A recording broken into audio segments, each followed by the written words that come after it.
cava. It splits off into a right and left brachiocephalic, then subclavian, then axillary, then brachial.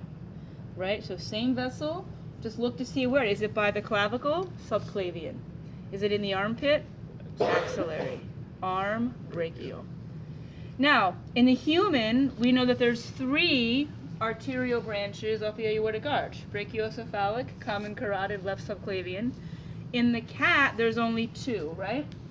What are the 2 branches of the aortic arch in the cat? Brachiocephalic and left subclavian. Okay? They do have the carotids. They just don't come directly off the aortic arch.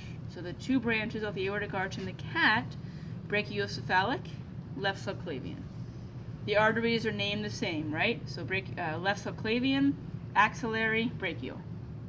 Pick up and move all the intestines to one side. Keep them attached, but just move them. And sometimes you get a better look on this side, sometimes you get a better look on this side, so just play around with it. And sometimes it's hard to find these vessels up here. So you might want to come down here. Because what you want to look for is you want to look for the inferior vena cava and the descending abdominal aorta. The veins you can see easier, right? More easily, because they're bigger. They're full of more fluid. But they're going to be side by side. There's going to be tons of connective tissue. You know this by now. Just be careful. Be careful down here, because look at this vessel right here. That's the inferior mesenteric artery. Okay, so once you get down here, just be careful. Try not to cut that without realizing it. Once you find the descending abdominal aorta, then you can just clean that off and work your way up, right? So, obviously here are the kidneys, right? So, what is the artery going to the kidney? Renal artery. Now you're going to really have to get up, okay? Up by the diaphragm. Way up here, I've been able to find the celiac trunk and the superior mesenteric. Let me just find them for you. Is it better to look this way? Look under those scissors. The top branch here is the celiac trunk, right there. Next one down is superior mesenteric. Feel free to come up here during the lab, have a look. They're not really pink, they're kind of whatever they are. But as long as you find the aorta, you'll see these branches. Celiac trunk.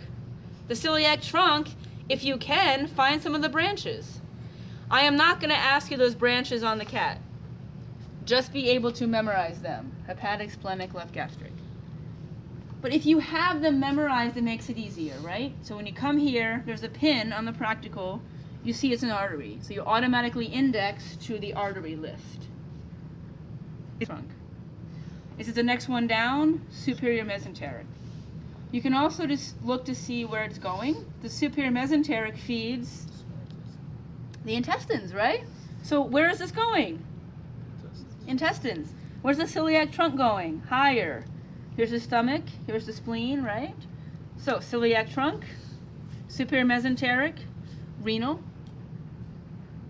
Now the gonadal, arterial gonadals, and then the blue veins right under it are going to be the venous gonadals,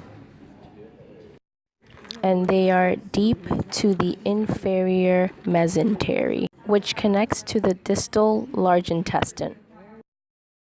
Be able to see the inferior mesenteric, right? Lowest, and where's it going?